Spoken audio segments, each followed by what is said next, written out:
Ella era la belleza rebelde que definió la era del cine mudo, pero en 1940 desapareció de Hollywood como si hubiera salido del borde del mundo.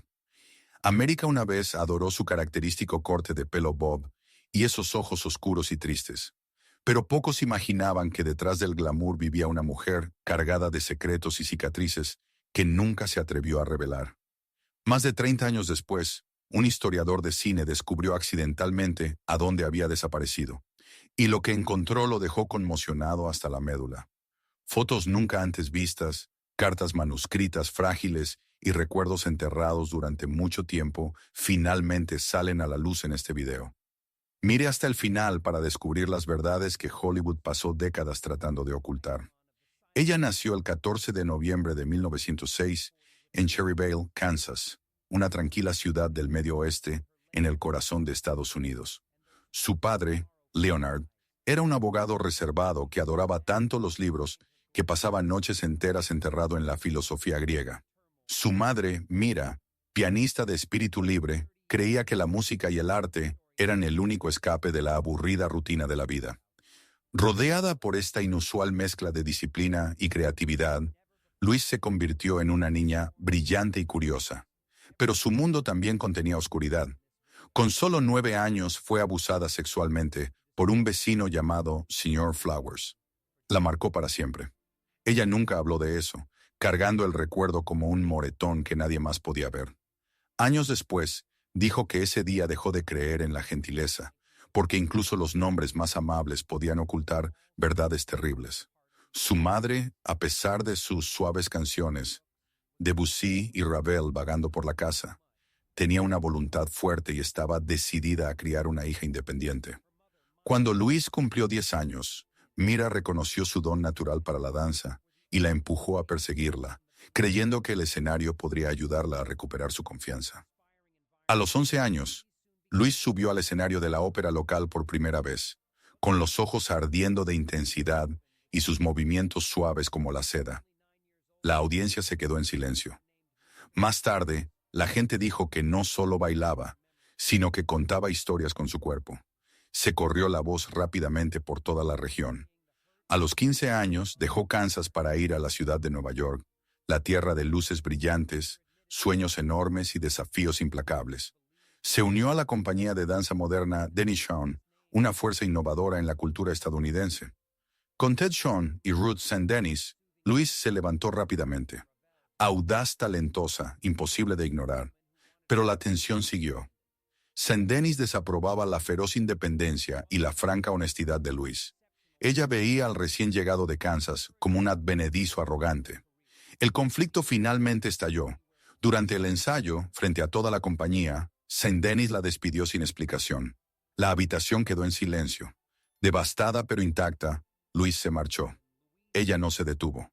Fue a Broadway, actuando en los escándalos de George White, espectáculos conocidos por lanzar carreras. Bailó con la desesperación de alguien que ya lo había perdido todo una vez, y el público no podía mirar hacia otro lado. Para 1925, estaba en el escenario de las legendarias Locuras de Ziegfeld. La tímida chica de Kansas se había ido. Ahora era segura de sí misma, provocativa, completamente moderna. Hollywood se dio cuenta. El productor de Paramount, Walter Wanger, quedó hipnotizado por su belleza fresca y su mirada ilegible. Él le ofreció un contrato de estudio y, en silencio, comenzó una aventura con ella, aunque estaba casado. Louise sabía que era un problema, pero el amor siempre había sido complicado para ella. Al final, Paramount la contrató por 5 años. Un nuevo capítulo había comenzado, pero si pensaba que el estrellato sería fácil, estaba equivocada. A los 18 años, llamó la atención de Charlie Chaplin, el hombre más poderoso de la industria. Tenía 36 años, estaba casado y era tan famoso que apenas vivía como una persona real. Louise, joven e intensa, corrió hacia él como una polilla hacia una llama. Su breve aventura de verano desdibujó la pasión, el arte y el peligro.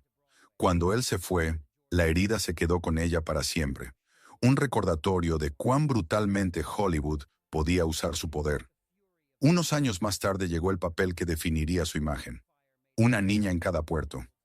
Ella no solo interpretó a una mujer coqueta, ella encarnó la rebelión. El bob negro afilado como una navaja rozando su mandíbula, la curva astuta de su boca, ese brillo frío en sus ojos. Ella no estaba actuando. Ella estaba creando un terremoto cultural. Las mujeres de todo Estados Unidos corrieron a las peluquerías para copiar su look. En 1926 se casó con el director Eddie Sutherland, pero para Louise, el matrimonio se sintió como una jaula de oro. Odiaba la idea de ser una buena esposa una vez que se apagaban las luces del escenario. Al cabo de un año tuvo una aventura amorosa con el millonario George Marshall. Guapo, generoso, peligrosamente irresistible. Su relación puso a Hollywood de moda y finalmente ella dejó Sutherland. Estaba tan devastado que intentó suicidarse tomando pastillas para dormir. Sobrevivió, pero Louise cargaba con la culpa como una sombra. Luego llegó 1928, la cima de su éxito y el comienzo de su caída. Durante el rodaje de Beggars of Life, vio la crueldad de Hollywood de primera mano. Un vicioso rumor afirmaba que tenía sífilis y se la había dado al productor Jack Pickford. Era falso, pero en una era obsesionada con los chismes, la mentira se extendió como la pólvora. De la noche a la mañana, la estrella en ascenso se convirtió en un marginado. El director William Wellman empeoró las cosas, tratándola como nada más que una herramienta para capturar el realismo. En una escena, la obligó a subir a un tren en movimiento, a un paso en falso de la muerte. Después de eso, ella llevó una ira permanente hacia la industria que una vez adoraba. Aplastada por el escándalo y la soledad, Louise se lanzó a romances caóticos como si tratara de escapar de su propio pasado. Su relación con George Marshall continuó, pero el amor se había desvanecido. Todo lo que quedaba era destrucción. Luego conoció a Peppy Lederer, sobrina de la actriz Marion Davies, quien estuvo involucrada con el magnate de los periódicos William Randolph Hearst. Peppy era salvaje, valiente e impulsiva, al igual que Louise. Cayeron en un romance prohibido, peligroso en una época en la que se condenaba el amor entre personas del mismo sexo. Cuando Hearst se enteró, usó su enorme influencia para enterrar la verdad. Peppy fue internada en un hospital psiquiátrico con el pretexto de tratar la adicción. Días después, saltó desde una ventana. Louise recibió la noticia aturdida, como si parte de su alma se hubiera enamorado de Peppy. Ese dolor la marcó para siempre. Para 1929, cuando Paramount se negó a aumentar su salario, Louise simplemente sonrió y se alejó. Se fue de los EUU a Europa, un lugar donde el arte importaba y las emociones no se trataban como debilidades. Irónicamente, fue George Marshall, el hombre que una vez la arrastró al caos, quien la animó a ir. Muchos la llamaron tonta por abandonar Hollywood cuando su estrella aún estaba en ascenso. A Louise no le importó. Quería libertad, aunque le costara todo. Décadas más tarde, cuando Hollywood idealizó su edad de oro, la gente comenzó a darse cuenta de que fue Louise quien ayudó a darle forma. Cuando llegó a Berlín en 1929, comenzó una nueva historia. En calles iluminadas por la luz de la lámpara y llenas de jazz a la deriva de bares llenos de humo, ya no se la juzgaba por su actitud o apariencia. Por primera vez fue respetada como artista. Allí conoció al director G. W. Levi. Pabst, el hombre que la haría inmortal. La caja de Pandora nació en el apogeo del cine mudo alemán. Pabst no solo vio una cara bonita, vio un espíritu crudo, complejo y frágil. Él la eligió como Lulú, la sirena de espíritu libre destruida por el deseo. No era solo un papel, era un espejo de su propia vida. Ella actuaba con sus ojos, sus gestos, su silencio. Era puro lenguaje emocional, algo que Hollywood nunca había visto.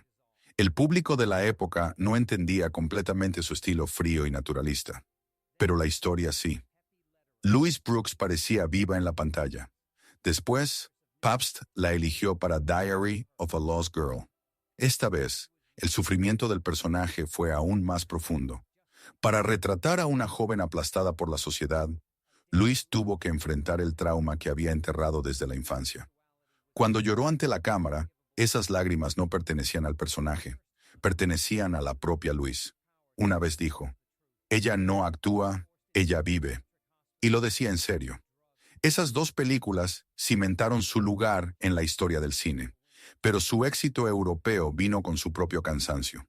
Cuando él la instó a quedarse en Alemania y continuar trabajando con él, no fue halago. Conocía sus fortalezas mejor que nadie. Ella tenía un talento extraordinario, pero casi ninguna disciplina, y él le advirtió directamente: si vuelves a Hollywood, te romperán. Ella solo sonreía, la sonrisa confiada de alguien convencido de que podía dirigir su propio destino. Ella no tenía idea de que esta elección marcaría el comienzo de su caída. De vuelta en Estados Unidos, todo había cambiado. Las películas sonoras se estaban apoderando, y el estudio esperaba que ella grabara diálogos para el caso del asesinato de Canary. Ella se negó, insistiendo en que era una actriz, no una sirvienta de las nuevas tecnologías. Ese desafío la llevó a una lista negra no oficial. De la noche a la mañana, la sensación internacional se convirtió en un extraño. Ella no mostró arrepentimiento. Su orgullo simplemente cerró de golpe todas las puertas. A medida que su carrera colapsó, también lo hizo su largo y complicado amor con el director que una vez adoró. Ella se preocupaba profundamente por él, pero la libertad significaba más para ella que cualquier promesa. Él le propuso matrimonio repetidamente, y cada vez ella decía que no. Cuando finalmente se casó con otra persona, ella se sentó sola en una habitación pequeña, fumando, garabateando líneas en su diario, sonriendo ante las noticias como si apenas la tocaran. Años más tarde admitió: nunca podría pertenecer a nadie. Quizás por eso estuve solo toda mi vida.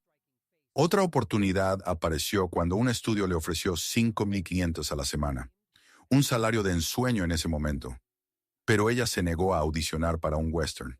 La oferta desapareció, y las pocas películas pequeñas que siguieron solo empujaron su carrera aún más cuesta abajo. Para 1932 ya no era una estrella. Ella era una ex ícono desempleada, actuando en clubes nocturnos solo para sobrevivir. Bajo las luces del escenario, el público aún reconocía esos ojos inconfundibles, ojos que alguna vez encantaron al mundo, pero ahora no reflejaban nada. En 1938 regresó a la pantalla en una película de aventuras de bajo presupuesto con un joven actor que más tarde se convertiría en un nombre familiar. Creció su famoso Bob y trató de empezar de cero. A Hollywood no le importó. La película fracasó, y esta vez ella se alejó definitivamente. La década de 1940 pasó silenciosamente. Se desplazó entre Wichita y Nueva York, sin un trabajo estable, sin un círculo cerrado y sin una dirección clara. En casa, la gente la veía con una mezcla de simpatía y juicio, un emblema desvanecido de una época pasada. Sin embargo, en esos mismos años, cuando el mundo casi la había borrado, se transformó en un símbolo de rebelión. Escribió memorias que relataban su salvaje pasado, sus pasos en falso y las pasiones que ardieron a lo largo de su vida. Los lectores no vieron a una actriz fracasada, vieron a una mujer que insistió en vivir según sus propias reglas, incluso cuando el precio era la soledad. Desde los resplandecientes cabarets de Berlín hasta las tranquilas aceras de Nueva York, desde el deslumbramiento de los platós de cine hasta los oscuros rincones de los bares del centro, dejó atrás algo que el tiempo nunca podría oscurecer. Se convirtió en la imagen de una mujer que se atrevió a amar ferozmente, se atrevió a vivir libremente y se atrevió a desmoronarse, simplemente a permanecer fiel a sí misma.